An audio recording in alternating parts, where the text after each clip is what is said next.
Aksi nyata, tugas mata kuliah, pembelajaran berdiferensiasi topik 1. Oleh Anissa Nurul Umah.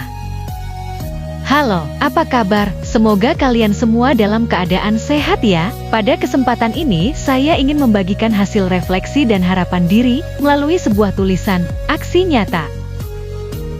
Mari kita ingat kembali pengertian pembelajaran diferensiasi. Pembelajaran berdiferensiasi adalah proses belajar mengajar di mana peserta didik dapat mempelajari materi pelajaran sesuai dengan kemampuan, apa yang disukai, dan kebutuhannya masing-masing, sehingga mereka tidak frustasi dan merasa gagal dalam pengalaman belajarnya. Lalu, hal baru apa yang saya temukan setelah mempelajari pembelajaran berdiferensiasi? Ketika pertama kali saya mendengar tentang pembelajaran berdiferensiasi, saya langsung teringat dengan kata different dalam bahasa Inggris yang artinya berbeda. Saya jadi mengetahui bahwa ternyata pembelajaran diferensiasi adalah sebuah konsep pembelajaran yang berpusat pada peserta didik dan semua prosesnya harus sesuai dengan karakteristik, kebutuhan, minat, dan gaya belajarnya. Selain itu, saya juga mengetahui bahwa untuk mendapatkan informasi tentang kebutuhan belajar peserta didik, saya dapat melakukan asesmen.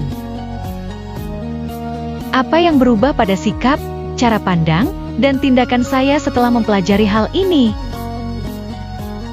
Melalui mata kuliah pembelajaran berdiferensiasi ini, saya dihadapkan pada berbagai realita bahwa sesungguhnya guru harus mampu menempatkan diri, beradaptasi dengan perkembangan zaman di era sekarang, dan karakteristik peserta didik.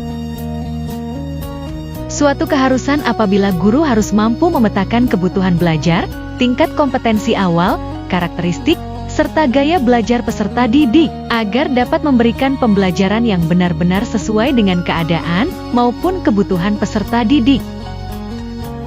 Hal ini membuka pikiran dan hati saya untuk terus belajar, serta mengikuti perkembangan teknologi sebagai upaya saya untuk dapat menyajikan proses pembelajaran seni budaya yang relevan dengan perkembangan zaman dan mengintegrasikannya dengan teknologi. Sehingga, peserta didik dapat lebih antusias, termotivasi, dan menjadi stimulus rasa keingintahuan mereka untuk mencari informasi terkait materi dengan cara yang mereka sukai. Inilah rencana aksi nyata saya dalam pembelajaran kriya seni. Di pertemuan pertama dengan peserta didik saya ingin memberikan kesan pertama yang menyenangkan, bisa sharing berbagai pengalaman, sehingga saya dapat mengetahui kebutuhan belajar mereka. Saya ingin mengintegrasikan teknologi seperti Canva, Hezin, Instagram, atau teknologi lainnya yang relevan dalam proses pembelajaran dan penciptaan suatu karya kriya seni. Misalnya, membuat motif batik dengan Canva. Dengan begitu peserta didik dapat memiliki gambaran yang nyata terkait perpaduan berbagai unsur seni rupa seperti bentuk dan warna yang mereka gunakan. Melalui proses ini, peserta didik dapat belajar secara mandiri, serta menyesuaikan preferensinya. Mereka didorong untuk kreatif dan percaya diri dalam berkarya. Teknologi tersebut juga dapat mereka manfaatkan untuk membuat portfolio online.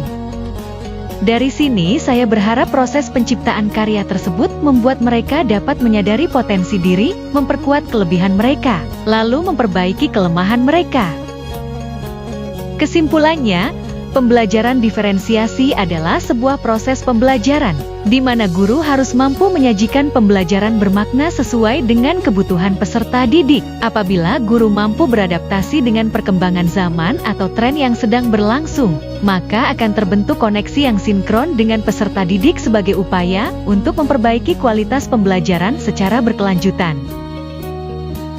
Terima kasih, sampai jumpa di lain waktu.